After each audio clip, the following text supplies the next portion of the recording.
Pak Prabowo menyatakan di depan para pengusaha di Singapura, beliau hanya akan 3 tahun, kemudian diteruskan Gibran. Dan kalau nggak salah ya, nanti tanya sama Pak Hasto langsung. Dan Gibran itu karena 2 tahun saja, maka kemudian akan boleh election 2 kali, jadi total 12 tahun. Itu yang dinyatakan oleh Pak Hasto didengarnya di pertemuan para pengusaha di Singapura. Tapi untuk jelasnya, tanyakan saja kepada beliau. Tahu kan beliau siapa? Dia ngomong Pak Prabowo. Bedanya cuma satu, ketika Pak Prabowo menyatakan di depan sana, katanya beliau hanya akan 3 tahun, sehingga tersisa Gibran 2 tahun, maka kemudian Gibran akan running 2 kali lagi, jadi total 12 tahun. Tapi kalau Pak Rosan bilang sama saya, adalah Gibran yang akan 2 tahun, ya kan? Kemudian akan diteruskan, Pak Prabowo hanya 2 tahun, kemudian akan diteruskan oleh Gibran 3 tahun. Apa yang dibeberkan oleh Ibu Koni, kalau sampai benar-benar terjadi, ini adalah malapetaka yang sangat buruk bagi bangsa ini. Bagaimana bisa orang yang sepalang plongo itu dijadikan sebagai presiden, sementara keahliannya cuma bagi-bagi susu dan juga belusukan, pencitraan. Pantas saja selama ini Pak Prabowo begitu besar rasa hormatnya terhadap Pak Jokowi, karena Pak Prabowo sudah dalam kendali Pak Jokowi dan tidak bisa apa-apa. Bahkan apa yang disampaikan oleh Ibu Koni bahwa ini pengakuan dari Pak Prabowo sendiri bahwa dia hanya membutuhkan waktu 3 tahun dan selanjutnya akan diteruskan oleh Gibran. Aduh, bagaimana menurut sahabat-sahabat? Apakah sahabat-sahabat ikhlas jika betul-betul apa yang menjadi penyampaian Ibu Koni bahwa Pak Prabowo hanya 3 tahun dan diteruskan oleh Gibran? Apakah rela jika yang menjadi presiden adalah Gibran? Aduh, kalau saya jujur tidak rela sama sekali. Nah sahabat-sahabat, kita simak dulu bagaimana komentar Bang Picimira. Saya kira cukup cerdas apa yang menjadi komentarnya terkait dengan Pak Prabowo, dan bahkan Bang Picimira mengatakan bahwa Pak Prabowo berpotensi untuk dilengsarkan. Untuk itu langsung saja ke videonya. Salam Pancasila. Salam Pancasila. Bagaimana kita berharap kepada macan Asia yang tidur dalam pangkuan Raja Jawa? Program andalannya saja makan bergizi gratis itu saya rasa saat ini sudah nggak karuan ya. Kacau sebetulnya. Banyak pungli di mana-mana, korupsi juga. Misalnya dana anggaran untuk penyediaan makanan, ya itu berapa coba? Yang jatuh kepada masyarakat yang melaksanakan penyediaan makanan itu tinggal berapa? Ya.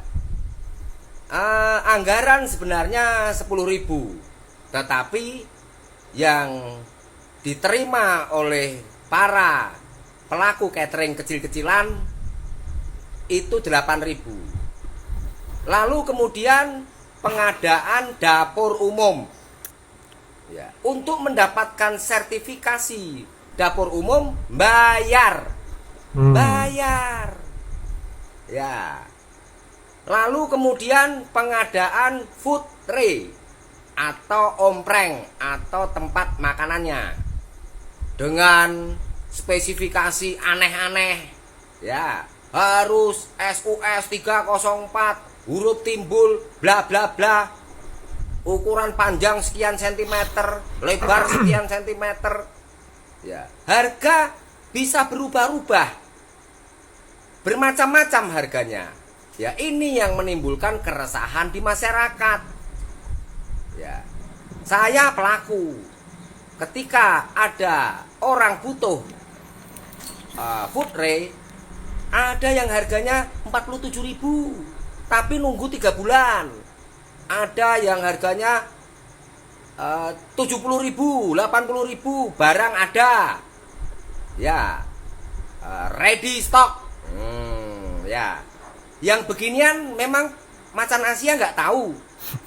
Coba kalau nggak tahu, berarti orang-orang yang di bawahmu macan Asia itulah yang tidak melaporkan ke kamu, ya. Mereka hanya melaporkan hal-hal yang menggembirakan, menyenangkan kamu. Sama nanti kamu kayak mertuamu Soeharto. Laporannya asal bapak senang. Ya. Nah, ini yang harus diwaspadai oleh Prabowo. Ya, jangan sampai nanti isu tentang jatah kekuasaanmu cuma 2 tahun terjadi. Ya, karena kamu kurang kontrol. Ya, tidak bisa memonitor kinerja para pembantumu. Kenapa tidak bisa? Karena menteri-menterinya juga masih titipan Raja Jawa, begitu ya. Nah, ini saya sampaikan kepada masyarakat, jangan ikut-ikutan bisnis-bisnis yang beginian. Banyak penipuan, banyak pungli. Ya. Kalau mau begini harus bayar segini, kalau mau begitu harus bayar segitu. Ngeri loh. Serius. Nah, ya. Oke. Sekian dulu. Peci merah, IQ tinggi, sang Pancasila. Merdeka. Pak, TNI tulang bangsa. Tulang bangsa. Kalau TNI-nya benar dan merah putih, Anda berantas itu semua beres. Karena dominan warga kita itu mengerti hati nuraninya, mengerti rezeki berbeda, dan mereka tidak ada ngamuk-ngamuk. Sehari sebelum Ramadan, Bang, saya berjalan, anak saya saksinya ada di sini. Seorang pemulung kaku di bahan angkutan, kaku, belum sarapan. Bahwa hari ini mencari 10.000 perak itu susah, Bapak dan Ibu. Susah. Sementara ada dajjal, Pak. Saya nggak mengatakan mereka manusia lagi. Kepada seluruh warganet, wabil khusus saudara-saudara saya dari kawasan timur Indonesia, apa komentar Anda setelah melihat pertemuan yang digagas oleh Istana Kepresidenan, di mana pertemuan Presiden para konglomerat Prabowo ya, Subianto mengundang 9 naga, para taipan, para pemilik modal, para konglomerat untuk omon-omon di Istana Presiden. Dari pertemuan itu, saya melihat bahwa Pak Prabowo saat ini berada pada situasi kondisi sulit, yaitu dilematis.